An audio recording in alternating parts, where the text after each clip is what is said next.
Hello dear students, welcome to my economics classes. हमारा आज का टॉपिक है मैक्रो इकोनॉमिक्स के ऊपर। एंड मैक्रो इकोनॉमिक्स के अंदर हम टॉपिक करेंगे classical theory of income and employment. तो फर्स्ट ऑफ ऑल आपको पता होना चाहिए कि जो क्लासिकल थ्योरी है वो किसने दी है। तो जो क्लासिकल थ्योरी है उसमें जो मेन नाम आता है, जितने भी क्लासिकल इकोनॉमिस्ट हैं, जैसे कि डेविड रिकार्डो है, जेबीसे है, कार्ल मार्क्स है, एडम स्मिथ है, इन्होंने दी है थ्योरी। और साथ ही साथ जो न्यू क्लासिकल इकोनॉमिस्ट हैं उन्होंने थोड़ी सी इसमें इंप्रूवमेंट्स की। एसी पीगू और मार्शल, अल्फ्रेड मार्शल, इन्होंने ये थ्योरी दी है। और उनका अगर उन्होंने ये कॉन्सेप्ट दिया और उस कॉन्सेप्ट के अंदर उनका जो कंक्लूजन था ऑलमोस्ट सेम था। तो मेन जो कॉन्सेप्ट है इस थ्योरी का वो क्या है, वो यहाँ पर ये कहते हैं कि full employment is a normal feature of capitalistic economy. आप ये देखो कि इस चैप्टर के अंदर यही मेन कॉन्सेप्ट है, full employment is a normal feature of capitalistic economy. ये जो क्लासिकल इकोनॉमिस्ट है वो कहते हैं कि मार्केट में हमेशा ही, जो कैपिटलिस्टिक इकोनॉमी है उसमें हमेशा ही फुल एम्प्लॉयमेंट होती है। एक फुल एम्प्लॉयमेंट एक नॉर्मल फीचर है। तो फर्स्ट ऑफ ऑल इसमें आपको पता होना चाहिए कि जो फुल एम्प्लॉयमेंट है वो क्या है।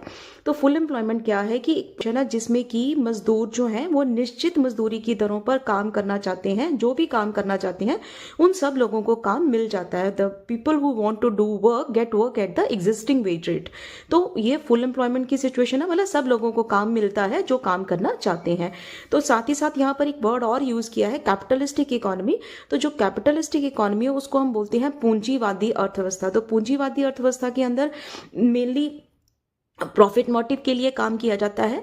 तो उन्होंने यहाँ पर ये बोला कि जितनी भी कैपिटलिस्टिक इकोनॉमी है वहाँ पर हमेशा क्या है, फुल एम्प्लॉयमेंट है। किसी भी तरह की जो बेरोजगारी है वो यहाँ पर नहीं पाई जाती। साथ ही साथ जेबीसे जो है, जेबीसे ने भी अपना एक कॉन्सेप्ट दिया है, वो भी इसी को ही, इसका कंक्लूजन भी इसी में ही आ जाता है कि supply creates it's on demand. तो यहाँ पर वो ये कहने की कोशिश कर रहे हैं कि मार्केट में जितनी भी सप्लाई होगी, जितनी भी प्रोडक्शन होगी, उसके अकॉर्डिंग ही मार्केट में क्या क्रिएट हो जाएगी, डिमांड क्रिएट हो जाएगी। तो ये जेबीसे का कॉन्सेप्ट था। तो जैसे कि मैं आपको इसको एक थोड़ा सा एग्जांपल के साथ बताती हूँ, क्योंकि आगे यही चीज़ को उन्होंने एक हेडिंग में भी एक्सप्लेन किया हुआ है। तो आप देखो, जैसे कि उन्होंने यहाँ पर बोला कि supply creates it's on demand. तो यहाँ अगर मैं बोलूँ कि जो सप्लाई, हाँ जी, अब देखो जैसे कि मैं आपको एग्जांपल के साथ बताती हूँ कि मान लो जो सप्लाई है वो कितनी है आपकी, 100 करोड़ की। तो सप्लाई के लिए हम क्या वर्ड यूज कर सकते हैं, प्रोडक्शन। तो वो कहते हैं कि जो प्रोडक्शन है वो कितना है, 100 करोड़ का। तो प्रोडक्शन करने के लिए हमें किस किस चीज की जरूरत है, हमें जरूरत है लैंड की, लेबर की, कैपिटल की और साथ ही साथ एंटरप्रेन्योर की।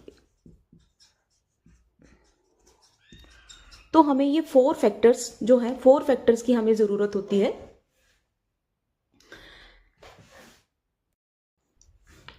तो आप यहाँ देखो कि हमें अगर सप्लाई जो है वो कितनी है, 100 करोड़ की है, और सप्लाई के लिए हम क्या यूज करते हैं, प्रोडक्शन। तो प्रोडक्शन अगर हमने करनी है तो प्रोडक्शन के लिए हमें क्या चाहिए, 4 फैक्टर्स, लैंड, लेबर, कैपिटल और एंटरप्रेन्योर।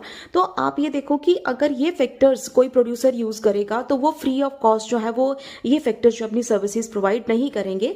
अगर वो लैंड को यूज करेगा तो लैंड के बदले में उसको क्या देना पड़ेगा, उसको रेंट देना पड़ेगा। लेबर को क्या देनी पड़ेगी, लेबर को वेजेस देनी पड़ेंगी। कैपिटल को क्या देना पड़ेगा, इंटरेस्ट देना पड़ेगा। इसी तरह से जो एंटरप्रेन्योर है उसको क्या देना पड़ेगा, प्रॉफिट देना पड़ेगा। तो हम ये सपोज मैं ये अज्यूम कर लेती हूँ कि 25 करोड़ इसको दिया, 25 करोड़ इसको दिया, 25 करोड़ इसको दिया और 25 करोड़ इसको दिया। अब ये सारे जो है ये क्या है, ये फैक्टर्स हैं। फैक्टर्स ने अपनी सर्विसेज प्रोवाइड की, उसके बदले में उनको रिवॉर्ड मिला। तो ये जो रिवॉर्ड है क्या है, एक तरह की उनकी क्या है, ये इनकम है। ये जो इनकम है, और ये जो इनकम है वो कितनी की हो गई, टोटल दोबारा से 100 करोड़ की हो गई। अब ये टोटल इनकम अगर 100 करोड़ की है तो दोबारा से जो अगर मार्केट में अगर वो डिमांड करेंगे तो डिमांड भी कितने की होगी, वो 100 करोड़ की ही होगी।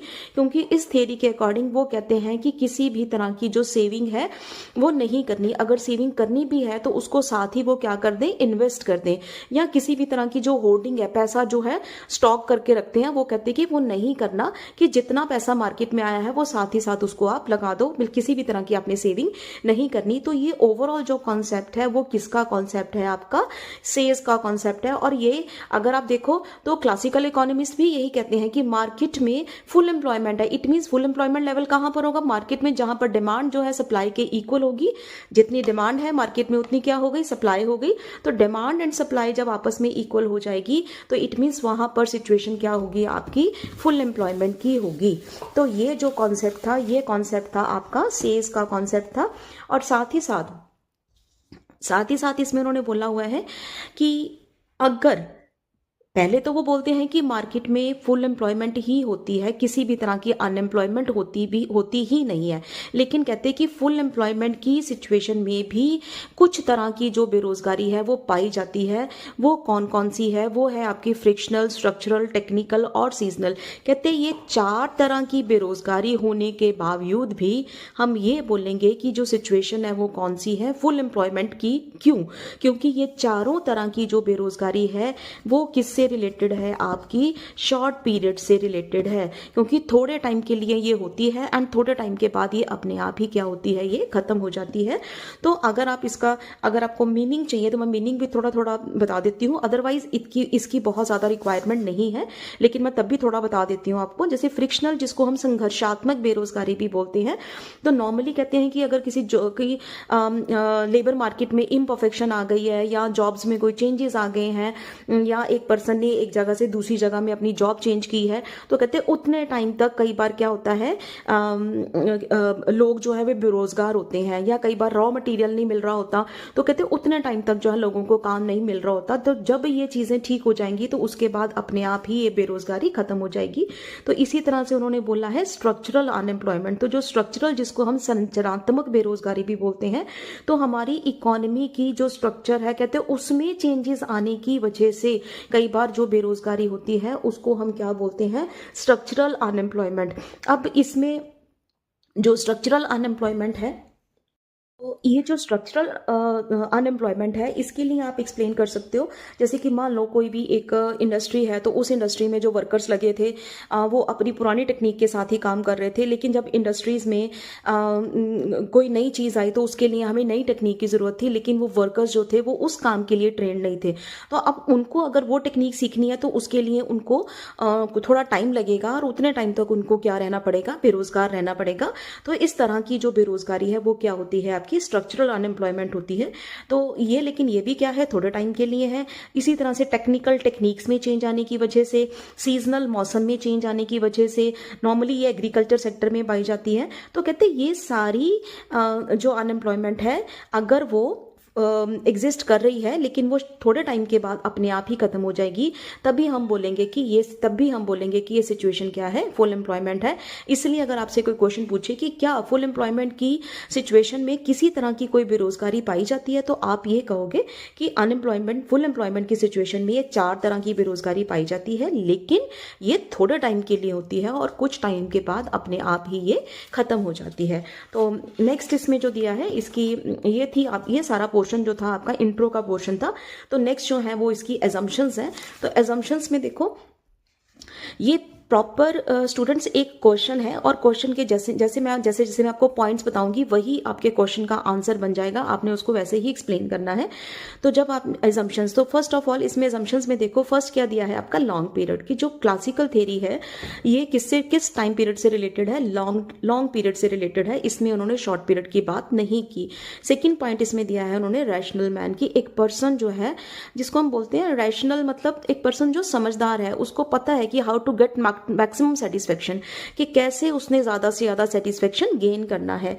इसी तरह से जो थर्ड पॉइंट है आपका, वो है आपका लाइजेस, मतलब इसमें बताया कि गवर्नमेंट की किसी भी तरह की जो इंटरवेंशन है वो नहीं होती, यहाँ पर किसी भी तरह की गवर्नमेंट की इंटरफेरेंस नहीं होगी।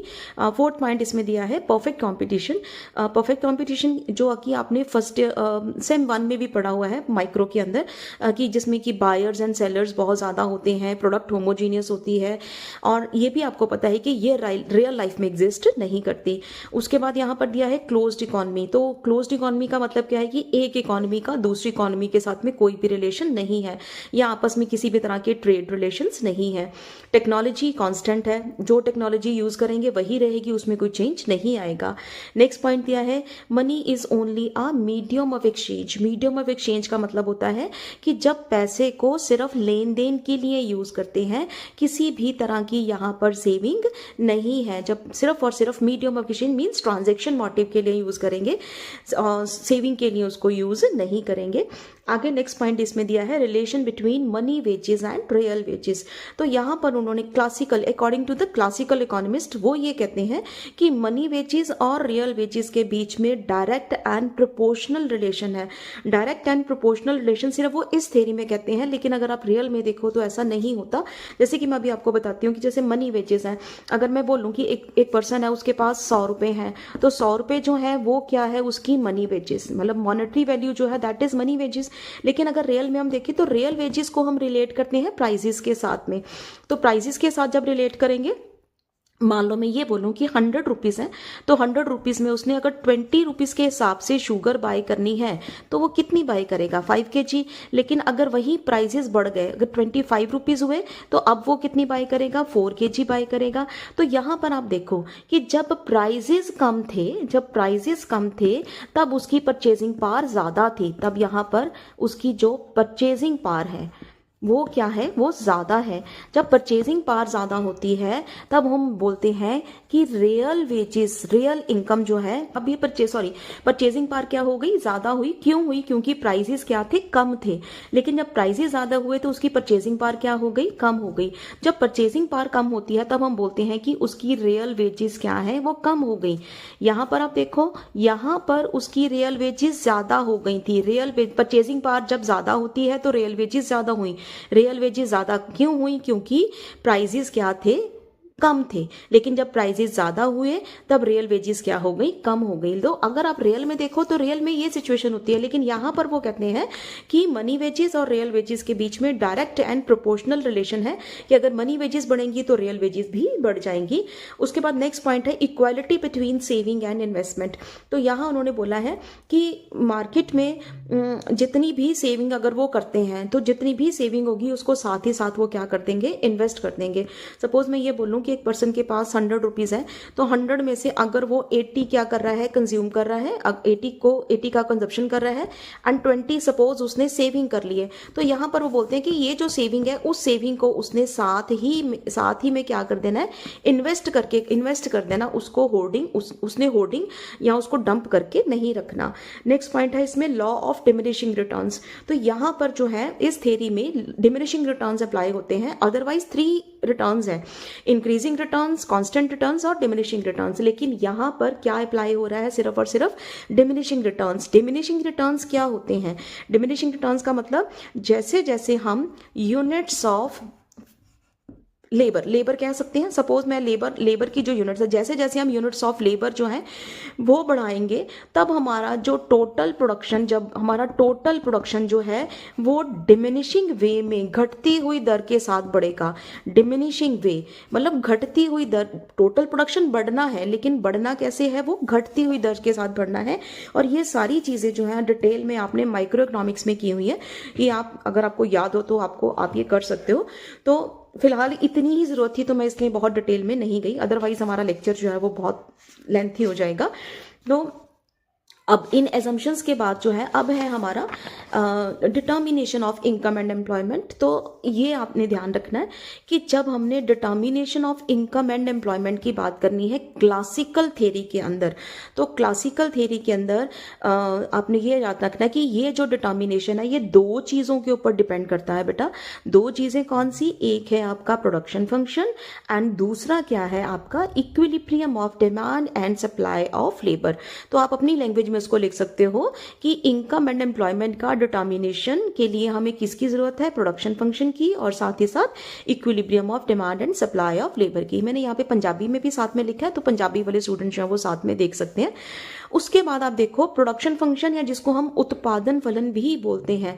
तो नॉर्मली अभी मैंने आपको स्टार्टिंग में बताया कि जो प्रोडक्शन है उसके लिए कौन कौन से फैक्टर्स हैं, जैसे कि लैंड है, लेबर है, कैपिटल है, एंटरप्रेन्योर है।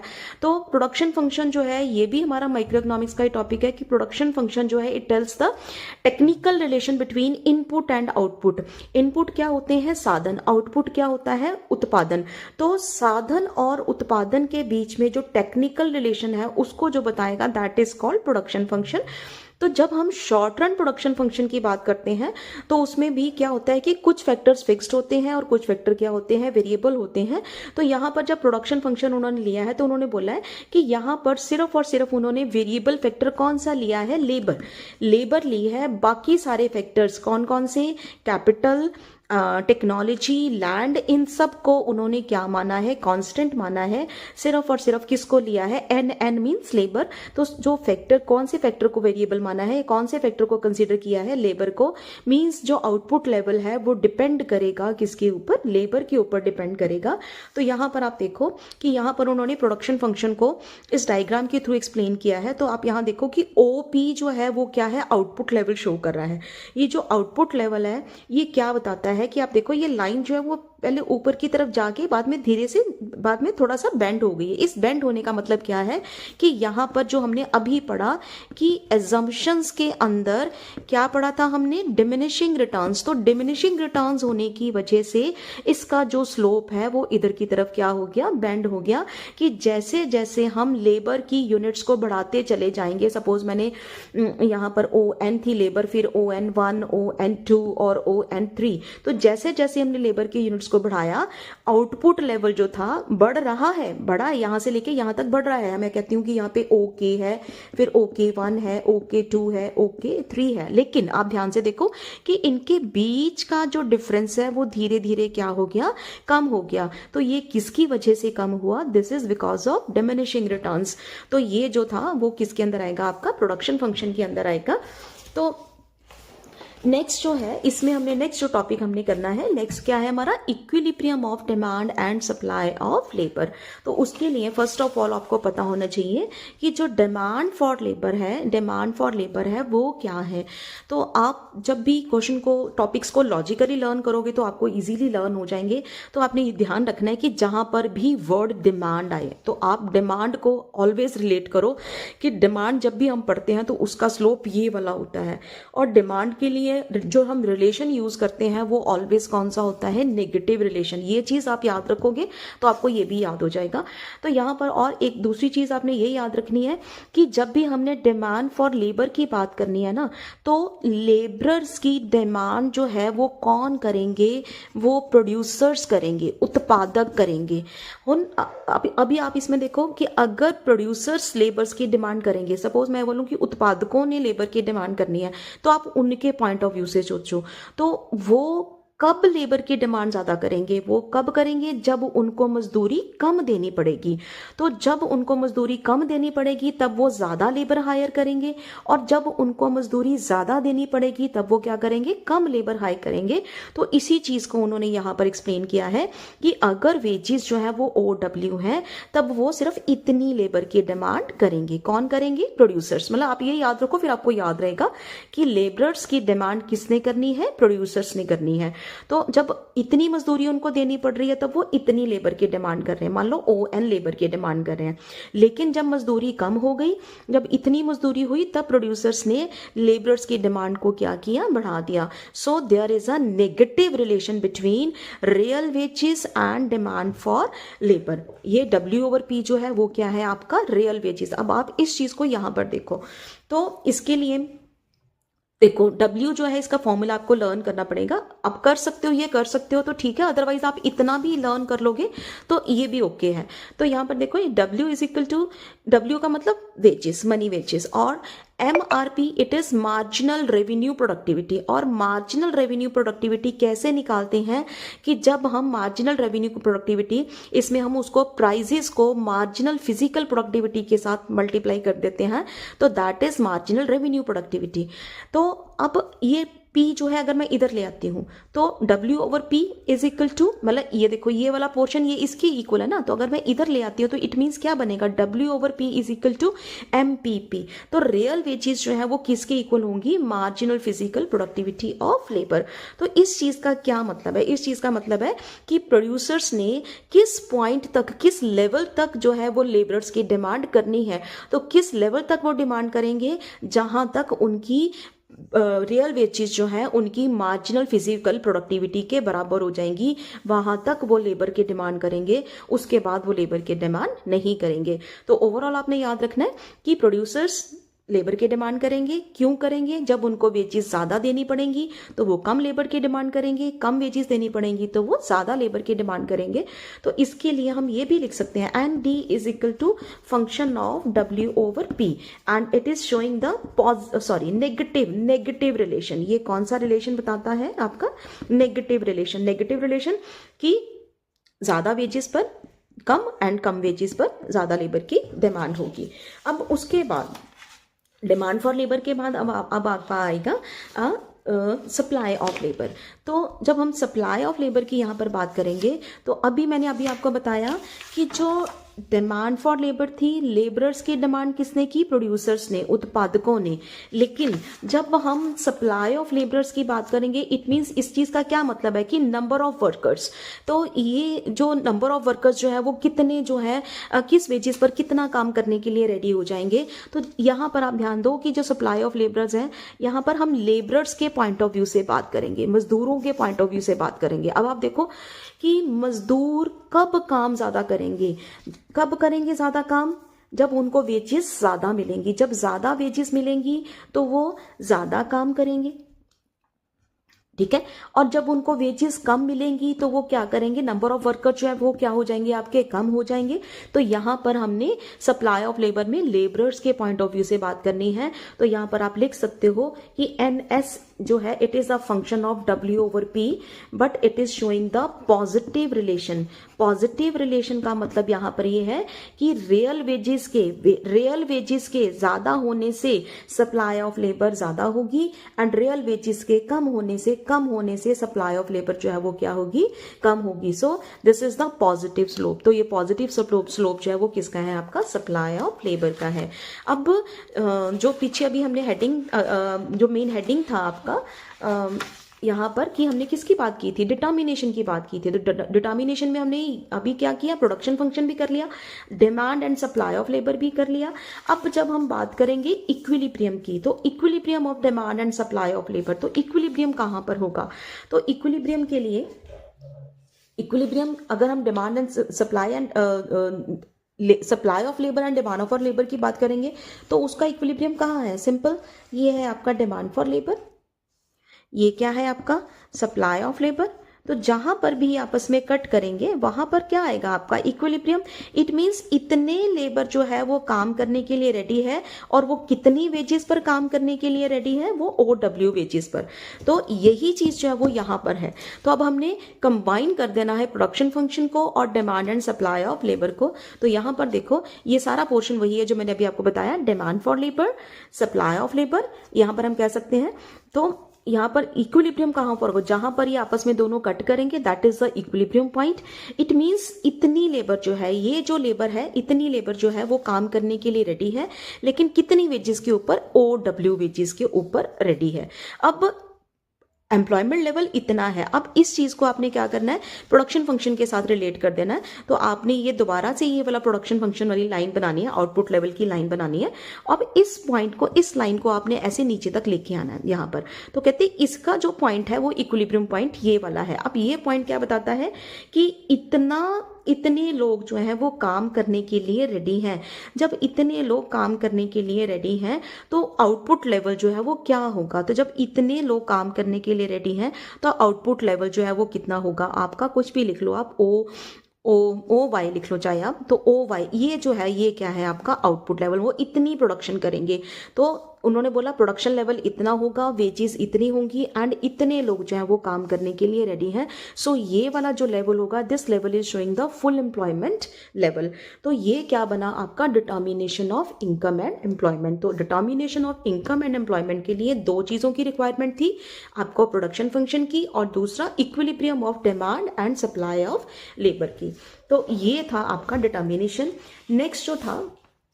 नेक्स्ट है आपकी सेल्फ एडजस्टमेंट्स। तो यहाँ पर स्टार्टिंग में क्लासिकल थ्योरी के अंदर, जैसे हमने ये स्टार्टिंग में जो फर्स्ट पेज किया था, तो फर्स्ट पेज के अंदर उन्होंने बोला था कि मार्केट में क्या है, हमेशा ही फुल एम्प्लॉयमेंट होती है। तो उन्होंने बोला कि अगर थोड़ी बहुत अनएम्प्लॉयमेंट हो भी जाती है तो उस टाइम पर मार्केट फोर्सेस इस तरह से सेल्फ एडजस्टमेंट्स करेंगे कि अपने आप ही फुल एम्प्लॉयमेंट हो जाएगी। वो जो सेल्फ एडजस्टमेंट्स हैं वो कैसी हैं, वो किसकी कैसे होंगी, तो वो कहते हैं वो जो सेल्फ एडजस्टमेंट्स हैं वो कैसे होंगी कि flexibility of wages, flexibility of rate of interest and flexibility of prices. Means इनमें फ्लेक्सिबिलिटी की हेल्प से जो है वो अपने आप ही दोबारा से अपने उसी लेवल पर फुल एम्प्लॉयमेंट लेवल पर आ जाएंगे। जैसे कि अगर मैं ये बोलूं कि फ्लेक्सिबिलिटी ऑफ वेजेस, तो ये पूरा का पूरा स्टूडेंट्स वही है जो मैंने अभी आपको बताया, डिमांड फॉर लेबर। ये देखो demand for labour, supply of labour, तो जहां पर भी आपस में कट करेंगे that is the equilibrium point. So this is the, उनके अकॉर्डिंग जो है वो क्लासिकल इकोनॉमिक्स के अकॉर्डिंग ये जो लेवल है वो क्या शो कर रहा है, उनका फुल एम्प्लॉयमेंट लेवल शो कर रहा है। तो वेजेस कितनी है उनकी, OW। तो ये नॉर्मल सिचुएशन है। लेकिन वो कहते हैं सपोज मार्केट में फ्लक्चुएशन हो जाती है, तो वो कहते हैं कि सपोज जो वेजेस हैं वो बढ़कर OW हो गई।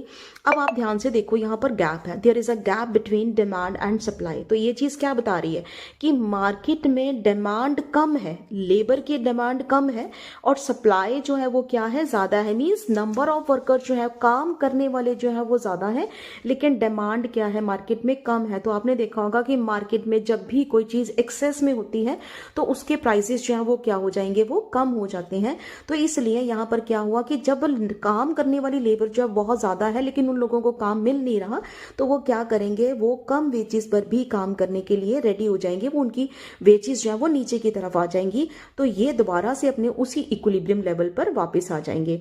अब वो कहते हैं कि मान लो वेजेस OW1 ना होकर वो नीचे की तरफ OW2 हो जाती है। अब यहाँ पर आप देखो, फिर यहाँ पर गैप है, यहाँ पर और यहाँ पर गैप है। ये जो गैप है ये क्या बताता है, यहाँ पे उल्टा हो गया। यहाँ पे क्या था, अब डिमांड ज्यादा हो गई और सप्लाई क्या हो गई, कम हो गई। मीन्स काम करने वाले काम करने वाले कम है, लेकिन काम जिनको जो प्रोड्यूसर्स हैं जो डिमांड कर रहे हैं वो क्या है, ज्यादा है। अब आप देखो कि जब मार्केट में किसी चीज की शॉर्टेज होती है तब ऑलवेज उस चीज के प्राइसेस क्या होते हैं, ज्यादा होते हैं। तो यहाँ पर देखो लेबर है नहीं, लेकिन मार्केट में लेबर की डिमांड क्या हो गई, ज्यादा हो गई। तब उस टाइम पर वेजेस के ज्यादा होने के चांसेस होते हैं। आप देखो नॉर्मली आप अपने घरों में भी देखो, जब हमें कोई लेबर नहीं मिलती है तो हम क्या कहते हैं, हम उनको क्या कहते हैं कि तू हमसे डबल पैसे ले ले लेकिन हमारा काम कर दे। इट मीन्स क्या है कि वो लेबर हमें इजीली अवेलेबल नहीं है, इसीलिए हम उनको ज्यादा पैसे देने के लिए रेडी हो जाते हैं। तो यहाँ पर भी यही सिचुएशन है कि डिमांड उनकी ज्यादा है लेकिन काम करने वाले हैं नहीं, तब उस टाइम पर वेजेस के ज्यादा होने के चांसेस होते हैं। तो इसलिए आप देखो दोबारा से अपने वो उसी इक्विलिब्रियम लेवल पर वापस आ जाते हैं। सो ये जो है ये क्या है, मार्केट फोर्सेज है, ये सेल्फ एडजस्टमेंट्स हो गई। किसकी हुई, आपकी फ्लेक्सिबिलिटी ऑफ वेजेस के अंदर। दूसरा पॉइंट जो है आपका flexibility of rate of interest. तो जब हम flexibility of rate of interest की बात करते हैं तो उसमें आपने देखना है इन्वेस्टमेंट और सेविंग की बात की है इसमें। तो पहले तो आप ये देखो कि जो रेट ऑफ इंटरेस्ट है, इंटरेस्ट का रिलेशन जो है वो किसके साथ है, कि सपोज हमारे पास हमने इन्वेस्टमेंट करनी है तो हमारे पास पैसे नहीं है, तो उसके लिए हमें क्या करना पड़ेगा, उसके लिए हो सकता है हम बैंकों से पैसा उधार लें या उसके लिए हमें कहीं ना कहीं से बोरिंग करनी पड़ेगी, तो उसके बदले में हमें क्या देना पड़ेगा, इंटरेस्ट देना पड़ेगा। तो यहाँ पर ये जो रेट ऑफ इंटरेस्ट है, कहते हैं इसका जो डिटर्मिनेशन है वो कहाँ पर होगा, जहां पर demand for capital and supply of capital आपस में कट करेंगे, वहां पर क्या होगा, डिटर्मिनेशन होगा। तो यहाँ पर देखो जो रेट ऑफ इंटरेस्ट है उसमें उन्होंने क्या बता दिया कि ये इन्वेस्टमेंट और सेविंग। तो कहते हैं जो इन्वेस्टमेंट है ये किसका फंक्शन है, रेट ऑफ इंटरेस्ट का। सेविंग जो है ये भी किसका फंक्शन है, रेट ऑफ इंटरेस्ट का। ये क्लासिकल इकोनॉमिस्ट का व्यू है। तो कहते हैं इक्विलिब्रियम कहाँ पर होगा, इक्विलिब्रियम कहाँ पर होगा, जहाँ पर सेविंग एंड इन्वेस्टमेंट। तो यहाँ पर आप देखो जो इन्वेस्टमेंट है, इन्वेस्टमेंट के लिए क्या यूज किया है, डिमांड फॉर कैपिटल। जो सप्लाई, जो एसएस है, सेविंग कर्व है, उसके लिए क्या यूज किया उन्होंने, सप्लाई ऑफ कैपिटल। जहां पर भी आपस में कट करेंगे वहां पर क्या होगा आपका इक्विलिब्रियम। फिर आप यहां पर देखो, कहते हैं सपोज आपस इनमें फ्लक्चुएशंस आ जाती हैं, मार्केट में फ्लक्चुएशंस आ जाती हैं। अब यहाँ पर रेट ऑफ इंटरेस्ट OR था, कहते मान लो जब रेट ऑफ इंटरेस्ट OR1 है, सेम वही सिचुएशन है, बट यहाँ पर क्या है, यहाँ पर हमने लेबर के पॉइंट ऑफ व्यू से बात की थी, यहाँ पर हम जो है इन्वेस्टमेंट और सेविंग के पॉइंट ऑफ व्यू से बात करेंगे। तो यहाँ पर आप देखो क्या चीज़ ज़्यादा है, सेविंग ज़्यादा है और इन्वेस्टमेंट क्या है, कम है। तो यहाँ पर आप बता सकते हो इन्वेस्टमेंट कम है, सेविंग क्या है, ज़्यादा है। कहते इस सिचुएशन में क्या होता है, जब सेविंग ज़्यादा होती है और इन्वेस्टमेंट कम होती है, तब रेट ऑफ इंटरेस्ट के कम होने के चांसेस होते हैं एंड दोबारा से वो अपने उसी लेवल पर वापस आ जाते हैं। इसी तरह से जब रेट ऑफ इंटरेस्ट मान लो OR2 है, अब फिर दोबारा से देखो आप, इसमें गैप आ गया। जब इनमें आपस में गैप आया तो यहाँ पर ये गैप में क्या शो कर रहा है कि सेविंग कम है और इन्वेस्टमेंट क्या है, ज़्यादा है। तो यहाँ पर आप बता सकते हो कि इन्वेस्टमेंट ज़्यादा है, सेविंग क्या है, कम है। जब ये सिचुएशन होती है तब उस टाइम पर रेट ऑफ इंटरेस्ट के हाई होने के चांसेस होते हैं। तब आप ये देखो कि अपने आप ही मार्केट फोर्सेस ने इनकी एडजस्टमेंट्स कर दी। तो ये था आपका रेट ऑफ इंटरेस्ट। तो तीसरा जो है आपका फ्लेक्सिबिलिटी ऑफ प्राइस लेवल और इक्विलिब्रियम इन मनी मार्केट। तो मनी मार्केट के अंदर इक्विलिब्रियम के लिए एक मेन इक्वेशन है आपकी MV is equal to PT। तो व्हाट इज MV, ये आपको पता होना चाहिए। पहले तो आप ये देखो, ये जो साइड है, इस साइड को हम बोलेंगे सप्लाई साइड और इस साइड को हम बोलेंगे डिमांड साइड। तो इक्विलिब्रियम कहां पर होगा, जहां पर supply of money is equal to demand for money के इक्वल होगी। लेकिन अब आपको पता होना चाहिए कि ये क्या है, व्हाट इज M जो है, it is a quantity of money, it is a quantity of money. और हम कह सकते हैं the money that is in circulation, जो मनी सर्कुलेशन में है। जैसे कि आप अपनी बाजार जाते हो तो जब आप ट्रांजैक्शन के लिए जो भी पैसे देते हो, जो भी मनी सर्कुलेशन में है, that is the money that is in circulation. लेकिन जो नोट सर्कुलेशन में नहीं है वो इसका पार्ट नहीं होंगे। उसके बाद V जो है वो क्या है, वेलोसिटी ऑफ मनी, जिसको हम बोलते हैं मुद्रा का चलन वेग। तो ये क्या है, कहते हैं 1 यूनिट ऑफ मनी जितने भी हैंड्स में से पास थ्रू होती है, that is called velocity of money. मान लो मैं ये कहती हूँ कि मैंने एक शॉपकीपर से मैंने कोई चीज़ ली और उसको मैंने 100 रुपये दिए। अब वो जो 100 रुपये हैं उस शॉपकीपर ने उससे किसी दूसरे दुकान वाले से कुछ लिए, वो 100 रुपये उन्होंने उसको दे दिया। तो अब आप ये देखो कि ये जो 100 रुपीज़ हैं वो कितने लोगों के हाथ में गए। तो जितने भी लोगों के हाथ में गए, that is called velocity of money या मुद्रा का चलन वेग।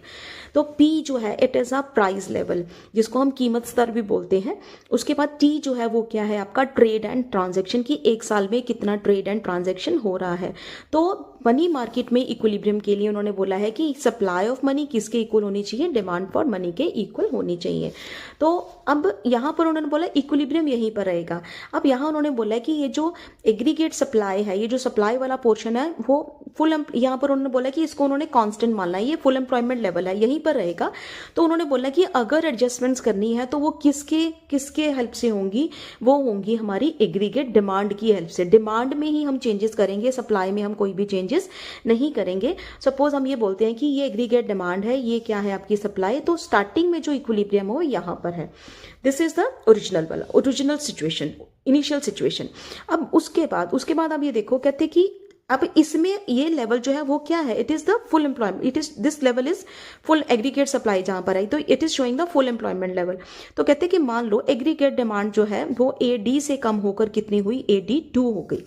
अब जब AD2 हुई तब वहां पर प्राइस लेवल कहां पर है, OP1 पर है। अब ये जो OP1 पर है, कहते ये जो OP1 पर प्राइस लेवल है, तब यहां पर जो इक्विलिब्रियम है वो कहां पर होगा, वो A पर ना होकर वो कहां पर होगा, C पॉइंट पर होगा, क्योंकि ये फुल एम्प्लॉयमेंट लेवल है, यहीं पर रहना है। तो अब इसके अकॉर्डिंग जो है फुल एम्प्लॉयमेंट लेवल जो है वो कहां पर होगा, तो वो जो कौन से तरीके से, वो कौन से वाया से आएगा, A B और C वाया से, ठीक है। उसके बाद उन्होंने बोला है कि जब एग्रीगेट डिमांड डिमांड मान लो AD1 ना होकर AD3 होती है, तब उस टाइम पर प्राइस लेवल क्या है आपका OP2। कहते तब इस OP2 प्राइस लेवल के ऊपर जो इक्विलिब्रियम है वो अब कहाँ पर होगा, वो होगा अब ई पॉइंट पर, और ये ई पॉइंट जो है अब इस पर होगा। अब ये कैसे होगा, ये आया अब इधर से आपका इस वाया से आया, इसको नाम दे लो आप डी कह सकते हो आप, तो ADE। तो इस तरीके से जब इधर को आएगा तो ये जो है ये जो सिचुएशन जो बनेगी, ये जो है क्या बता रही है आपकी फ्लेक्सिबिलिटी ऑफ प्राइस लेवल के बारे में बता रही है। तो ये जो तीनों पॉइंट थे आपके, ये क्या बताते हैं, सेल्फ एडजस्टमेंट की इन केस मार्केट में थोड़ी बहुत अनएम्प्लॉयमेंट हो भी जाती है तो ये कैसे दूर हो सकती है। It can be removed with the help of flexibility of wages, flexibility of rate of interest and flexibility of prices. तो ये सारा ओवरऑल दिया था इसमें। अब उसके बाद आप देखो इसका क्रिटिसिज्म।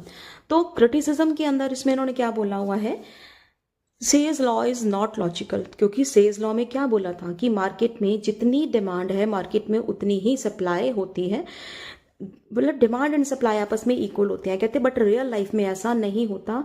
कुछ ना कुछ पर्सन जो है, या हर पर्सन जो है अपनी इनकम का कुछ ना कुछ पोर्शन सेव करके रखते हैं, तब जो है तब उस टाइम पर जो है डिमांड सप्लाई के इक्वल नहीं होगी। साथ ही साथ उन्होंने बोला money is not merely medium of exchange. कहते हैं मनी को इस थ्योरी के अकॉर्डिंग सिर्फ और सिर्फ उन्होंने बोला लेन देन के लिए यूज करते हैं, बट रियल लाइफ में मनी को हम सेव करके भी रखते हैं, as a store of value भी उसको हम यूज करते हैं। उसके बाद नीड फॉर स्टेट इंटरवेंशन, यहां पर क्या था कि स्टेट इंटरवेंशन की बात ही नहीं की, लेकिन यहां पर क्या बोला है, केन्स ने इसको बोला, केन्स ने इसको क्रिटिसाइज किया और वो कहते हैं कि अगर हम चाहते हैं कि अनएम्प्लॉयमेंट लेवल को रिमूव करना है तो उसके लिए किसी ना किसी तरीके से स्टेट की इंटरवेंशन की जरूरत होती है। उसके बाद आई थिंक सॉरी ये वाला पॉइंट आपका रिपीट हो गया, तो ये ऑलरेडी मैं एक्सप्लेन कर चुकी हूँ। उसके बाद आप देखो लैक ऑफ ऑटोमेटिक एडजस्टमेंट। जो ऑटोमेटिक एडजस्टमेंट्स हैं तो वो कहते हैं कि जब केन्स ने अपनी थ्योरी दी तब उस टाइम पर क्या था कि डिप्रेशन का टाइम पीरियड था। तो जब ये डिप्रेशन के टाइम पीरियड पर उन्होंने क्लासिकल इकोनॉमिस्ट ने जितने भी अपने सॉल्यूशंस दिए ऑटोमेटिक एडजस्टमेंट्स के, तो वो सारे उन्होंने करके देखे लेकिन वो पॉसिबल नहीं हो पाए। तो उन्होंने बोला था कि तब उस टाइम पर ऑटोमेटिक एडजस्टमेंट्स नहीं होती, तब उस टाइम पर जो है कुछ इन्वेस्टमेंट्स करनी पड़ती हैं, और वो जो इन्वेस्टमेंट्स है वो कौन करेंगे, गवर्नमेंट अगर करती है तभी जो है वो अनएम्प्लॉयमेंट लेवल को हम रिमूव कर पाएंगे, अदरवाइज हम रिमूव नहीं कर पाएंगे। इसी तरह से उन्होंने बोला है general over production and unemployment is possible. अब क्लासिकल इकोनॉमिस्ट कहते हैं कि मार्केट में जितनी डिमांड है उतनी सप्लाई होगी, मार्केट में अनएम्प्लॉयमेंट नहीं होती। लेकिन केन्स कहता है कि मार्केट में जनरली ओवर प्रोडक्शन भी होती है और अनएम्प्लॉयमेंट भी होती है। ये सारे कॉन्सेप्ट जो हैं वो केन्स के हैं, जो कि हम नेक्स्ट चैप्टर में बहुत डिटेल में करेंगे। तो फिलहाल के लिए अभी आपके क्रिटिसिज्म के लिए इतनी ही रिक्वायरमेंट थी। तो स्टूडेंट्स अगर आपको मेरा ये लेक्चर समझ में आया है और क्लियर हो गए हैं आपको सारे कॉन्सेप्ट्स, तो इस वीडियो को लाइक एंड सब्सक्राइब जरूर करें। और इसके लिए एक जो क्वेश्चन है वो आप लिख सकते हो। ये जो क्वेश्चन है, इसका एक क्वेश्चन आता है, वो जो क्वेश्चन है वो है आपका critically explain the classical theory of income and employment। तो ये इस तरह से क्वेश्चन अगर आता है तो जितने पॉइंट्स मैंने अभी आपके साथ डिस्कस किए हैं वो सारे के सारे पॉइंट्स जो है, मतलब ओवरऑल ये एक पूरा एक क्वेश्चन बना हुआ है। तो जब एग्जाम में आए 20 मार्क्स में तो आप ये सारे पॉइंट्स इसमें कवर करोगे तो उससे क्या होगा कि आपको अच्छे मार्क्स मिलेंगे।